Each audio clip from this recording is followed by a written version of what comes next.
to the Paymentalist podcast, where we cut through the noise of the payment processing world. I'm Brandon Banks, your host, your navigator on this journey.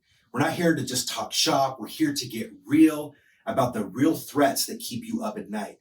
Today, we're zeroing in on a beast that's stalking every transaction, every strategy: fraud. It's not just a buzzword. It's a reality that's bleeding businesses dry and challenging our peace of mind. Joining us is a true frontliner in the fight against this menace, Brady Harrison from Kount, a titan in fraud prevention, and Brady's here to arm us with the kind of knowledge and tools that turn the tide, transforming fear into confidence. Because let's face it, in the battle against credit card fraud, it's not just about safeguarding transactions, it's about protecting your vision, your hard work, and your dreams. So Brady, with the stakes higher than ever and the fraudsters getting smarter by the minute, how do we stay one step ahead? To make this authentic and practical, I think a good starting point is if you can share perhaps an interesting fraud case you encountered during your time working in fraud detection and what made this case stand out. Great. Yeah, I think it's critical to talk through, why we're here. Most folks don't get into the business to talk about or think about fraud, generally after that. Most folks, I like to think, would rather focus on growing their business rather than protecting it. And so on the fraud side, we see all kinds of wild stuff. I think the real paradigm shift for me was realizing that if you sell something online, the propensity for someone else to steal and then resell that thing is extremely high. And you're like, so what does that mean from like a brass tacks level? We found, I think in 2018, that we were getting a lot of chargebacks for a customer of ours for dog food. And you'd be like, oh, why would people be stealing dog food like that? That doesn't make sense. Come to find out, using stolen credit cards, stealing dog food, reselling that, and then using that to fund a human trafficking organization. So in concert with the merchant and some kind of cool, technology stuff, we're able to say, hey, we think this is the MO of this customer or kind of bad actor, fraudster customer. This is where their next pickup will be. And then the merchant customer of ours was able to work with law enforcement, sting operation. Come to find out, all these stolen credit cards for dog food, shock collars, were not going just for funsies. They were using it to fund a human trafficking organization. They got somebody in that org to roll over on their peers and actually solve the murder of an NYPD police officer. And so that was a real mindset. Whoa, people are stealing pretty much anything. I never got into fraud thinking it was going to be dog food. I thought, gift cards, iPhones, laptops, PlayStations, people steal anything.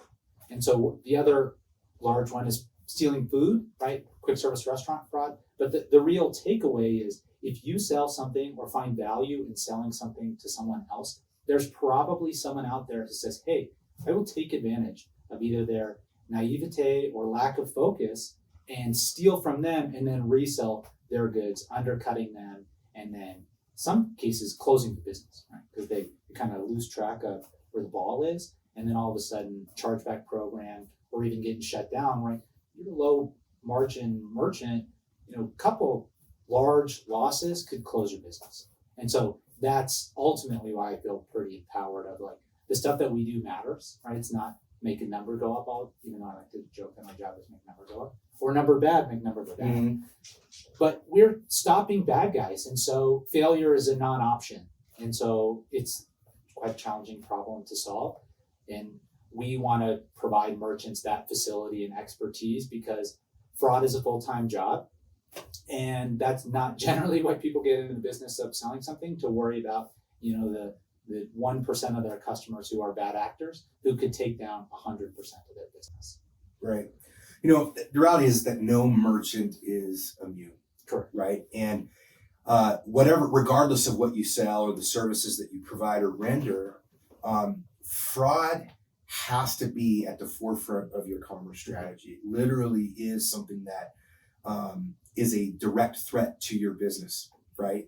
And so a strategy has to be fortified, not just with the ability to detect it once it's occurred, but more importantly, measures to mitigate and prevent fraud before it takes place. Because in many cases, it's often too late.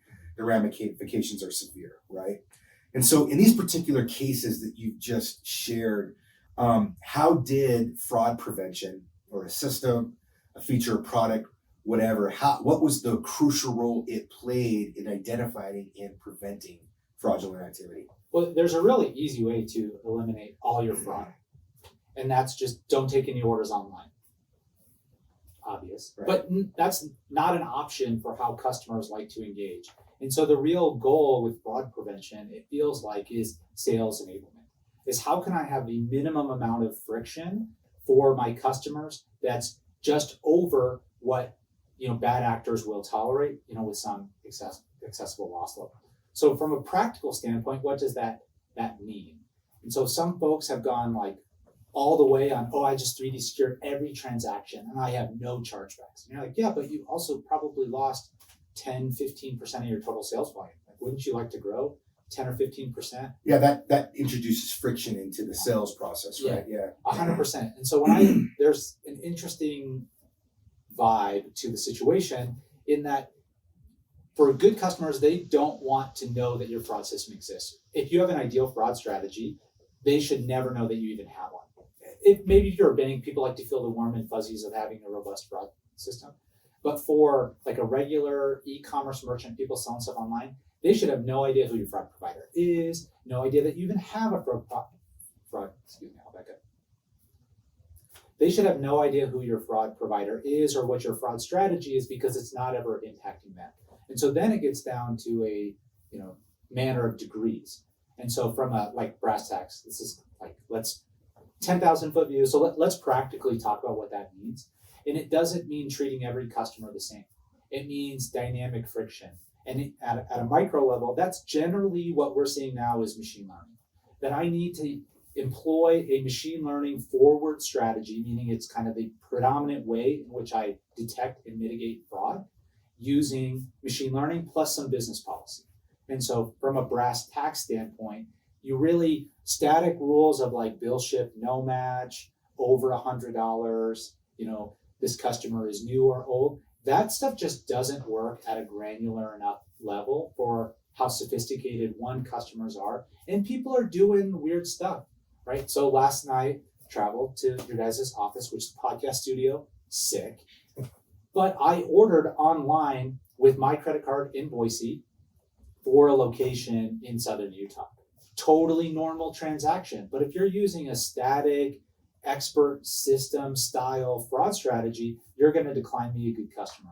And you might not lose just that sale. Obviously, you're going to decline, or I'm going to see friction, or I might just bounce out of the funnel. But I'm going to go, it was a real pain to order from this merchant while I was traveling. If you don't have a totally unique, exclusive good, I'm just going to go down the digital road. And so from a how do we tactically do this, really leaning into machine learning, but having some ability to dial that up and down based on what your business strategies are and what your goals are. So for example, if you're just like, hey, we just take the score, nothing else. You're like, well, what happens if you want to drive in a new channel, right? A new market, right? Where we say, hey, we want to go to Mexico and now sell in Mexico. And we're willing to eat a little bit more loss in that channel because we're trying to grow the bucket, trying to grow the funnel. Or we have a new channel and a new type of region. So, not just going to Mexico, but we want to do Mexico, buy online, pick up in store, which is a way different risk profile. And so we need to treat those slightly differently. And so that's what I tend to recommend from how do we effectuate a fraud strategy? One, rule-based systems you could get to better results than a machine learning strategy, but you're going to invest hundreds of hours, thousands and thousands and thousands of dollars of expert fraud strategy people who are like constantly wizard behind the curtain dialing knobs, and you're going to get marginally better results. Or you could say, well, I could get a 2% better fraud capture, or what if I spent that $100,000 in 2 FTEs on more marketing, better customer experience? And so it's a much easier path to profitability. Yeah, you might have 20 basis points of fraud instead of 15, but you just grew your business by 5%.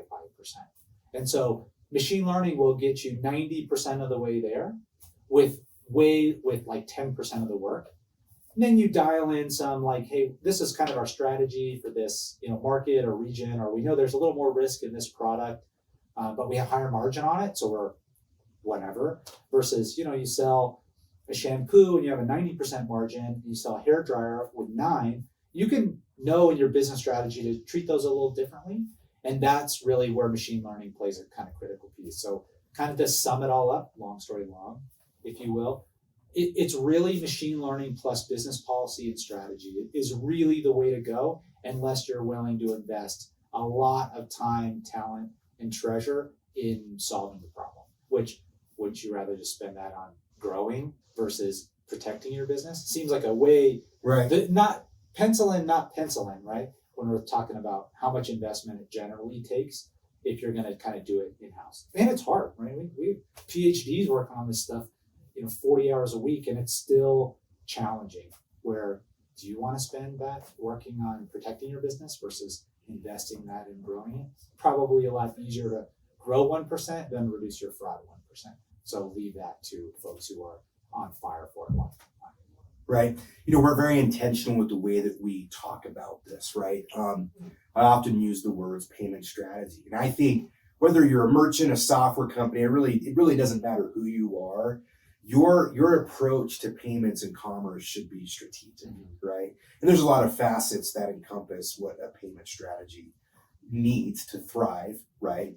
And be resilient. It's built for scalability and growth, right? But fraud is a critical component of that. So just as you mentioned, there's a delicate balance here between policy, whether it's the particular service or product, your profit margins, the economics, and then the rules that you put in place that all have an impact. And so just again, reinforcing the idea, it's very critical that people approach this with a very strategic mindset. I think it's interesting, again, just going back to these cases, I think it would be helpful for our audience. What are some of these specific challenges or some of the unique tactics used by fraudsters in these cases that made it particularly difficult to detect? Yeah, and so part of it is the goal is to set the terms of engagement with the bad actor, right? So from a strategy perspective, it's always important to where will we engage with the enemy? And so if I can organize a situation that makes it more challenging for them, I'm more likely to succeed. And so again, what does that mean at a practical level? They'll be changing devices or using a bunch of brand new emails to circumvent kind of legacy fraud strategies of, oh, well, it's XYZ domain or, Y on our blacklist, right? That stuff is defeated pretty easily with some kind of programmatic activity. The other part of it is they'll try to kind of, move the device around.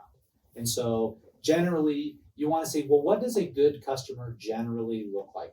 We need to kind of tell a narrative of that customer. And so a good transaction is generally like, hey, the device is where the billing address is and where the shipping address is. And we have some real knowledge about, that customer's historical legacy.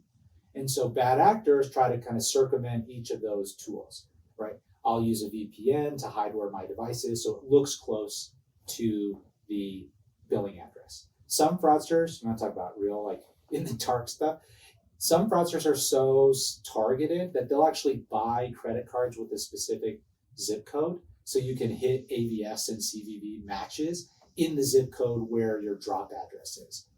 It's a little more expensive. The cards go from how much do you think a stolen credit card costs on the internet today? I'm not sure. I don't know. Ballpark. I don't know, maybe $1,000. Order of magnitude off. Yeah. We generally see unvalidated stolen credit cards, 50 cents, $1. Okay. So if I said, hey, I want a bill ship zip, all match, male, 35 years old, this income level or card level, it cost me maybe $10. Let's redo that one. Let's redo that. $1,000 is an absurd number. That's people answer that really because you think the card is a $20,000 limit. Why wouldn't I spend $1,000? Yeah. Oh. That's a very normal answer that I get. All right, never mind. Then let's keep it. Okay. Go ahead. Because and so I think it's quite surprising to people how cheap stolen credit cards. A valid credit card is like $2, meaning I don't really know. I have the bill ship. I have the AVS and CVV stuff. I know the full address, I know the full name, whatever. That kind of stuff is still really cheap. We're talking like $1, $2, $3. You want to get into higher value credit card, more demand, right? You can steal $10,000 worth of stuff. You got a $10,000 limit. So those cards go for 10x, meaning $10. And so it's really, really easy to get kind of some spear phishing activity. And so what really sophisticated bad actors will sometimes do is if they know that people are really aggressively checking ABS, it's like, oh, well, I check ABS, so I don't need a fraud strategy. And it's like, a bad actor they already know what the billing address is. And if they're really sophisticated, they'll go find a drop address in the same zip code as the ABS address. And so I said, hey, I can get that ABS CVV match. And if your legacy, like, oh, bill ship state mismatch or the addresses match, I don't even have to put in the right complete address to pass ABS and CVV. I just got to put in the first right 4 numbers and the correct zip. So if I find a drop address in the same city or zip code as the stolen card, I'm good to go if you're just looking at ABS and some address matching stuff. That's where machine learning comes in and be like, well, what did the same device do? Or is this normally the address that goes with that credit card? And so these fraudsters are smart, right? They are, don't think of them as kids in basements. There's a lot of those. But they are large, sophisticated criminal organizations. They're not mom and pop shops. These are profit-seeking firms, just like any business, except the thing they trade in is illegal goods. And so they'll do whatever. They also have a P&L. They have marketing as well, which is insane to me, and fraud departments, which is even more insane. But they're quite sophisticated. And so if you're leaning on just what you get back from ABS and CVV, that's not enough, because they are smart enough to navigate. I'll get a VPN so I can get my device to be in the right spot. I'll buy a drop address where I can get these goods shipped in the same zip code as where I know the card is. And then I'll surpass some of the other kind of basic checks that exist. And then that's where you start to run into trouble. And so then you can kind of try to dance around. And your level of friction should be commensurate with your level of risk, right? You're super high margin, you're selling $50 goods and you have like a 90% margin. Like, you should be taking orders as long as you're under whatever your P&L threshold is, talking strategy. You should say, how can we maximize the number of orders that we accept while staying within our acceptable fraud ratio, even if we take a 5%, 10% L on that bucket? For example, this stuff comes up all the time. People are like, well, why would I, in 2 ways, which is kind of funny, talking about fraud strategy. On one side of it, I run the numbers on stuff and I said, hey, this segment of orders has like a 40% chargeback rate.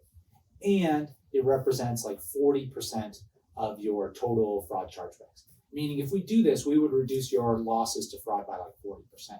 And they'll tell me, hey, well, what about the 60% of those orders that are good? And you're like, valid.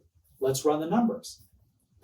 It's funny. I love when people are publicly listed because I can go pull their P&Ls and actually show what their margin is.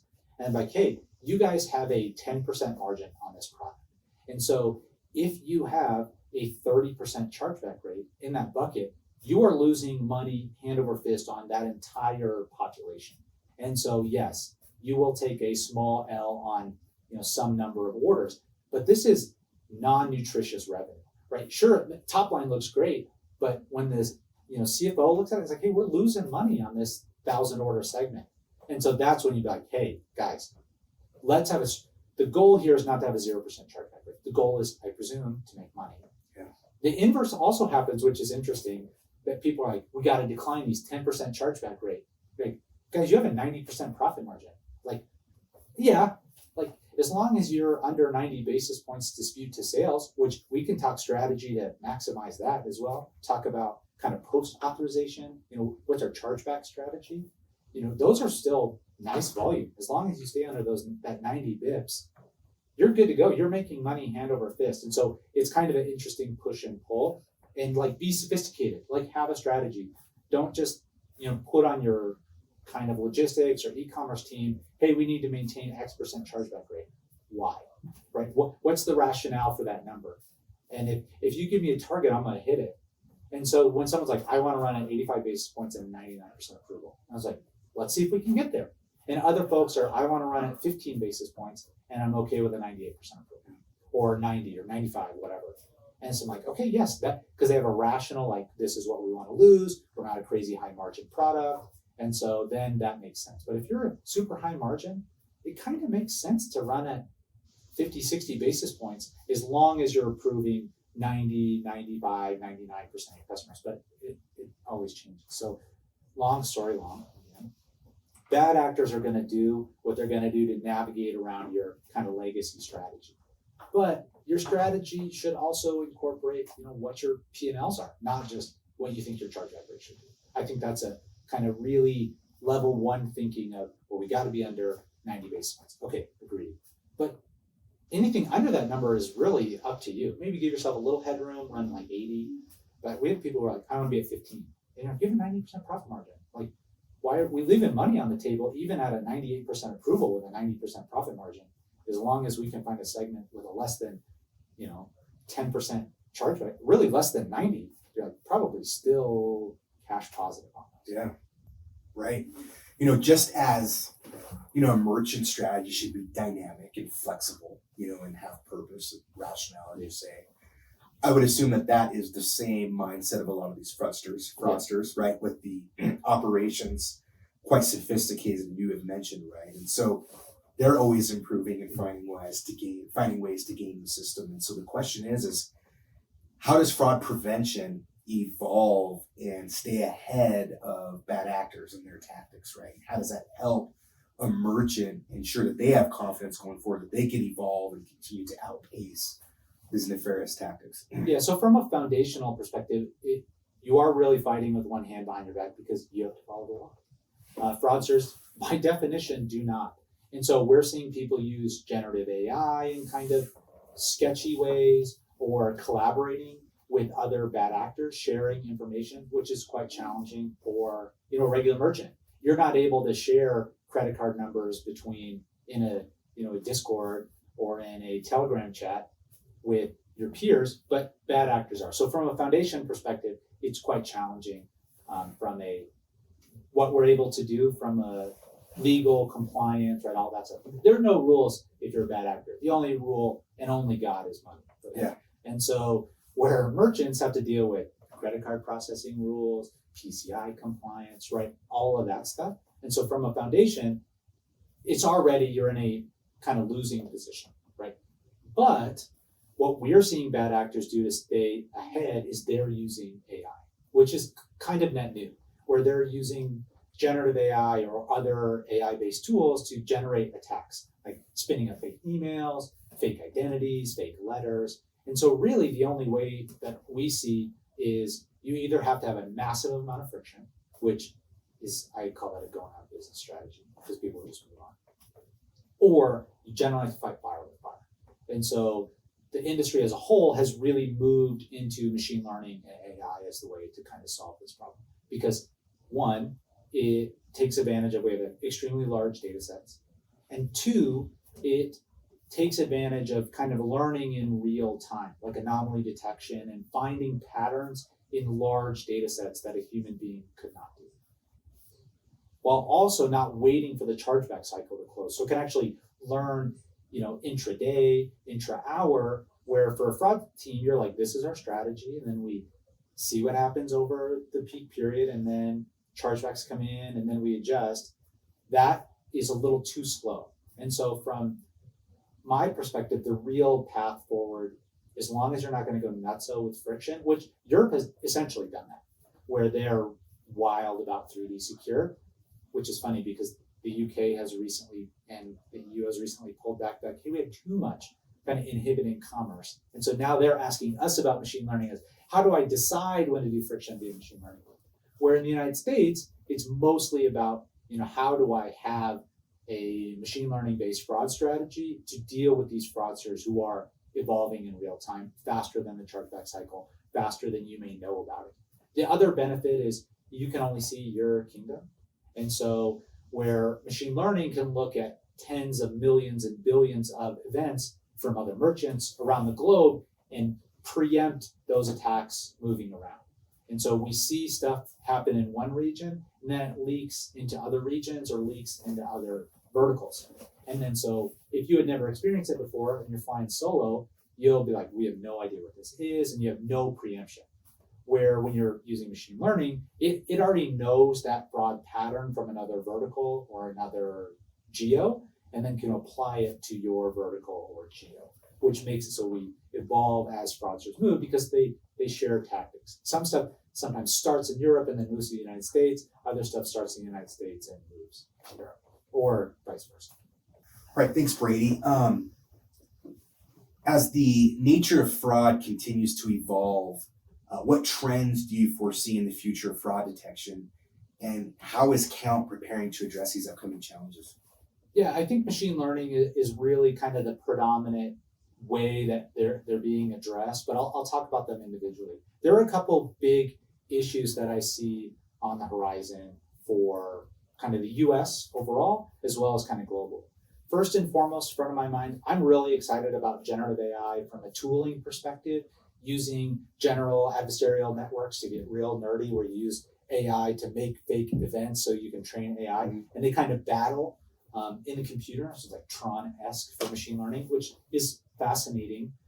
And so providers are using it today. The downside is bad actors are using it for scams and abuse already. And so I think my number one 2024 concern is around generative AI for account takeover, generative AI for scams. You get a call from, someone dear to you, you hear their voice, you see their face in the FaceTime call. Why would I not presume it's them when it's actually a bad actor with generative AI? And so really the way to attack that is kind of identifying high risk events or activity based on that, information. I think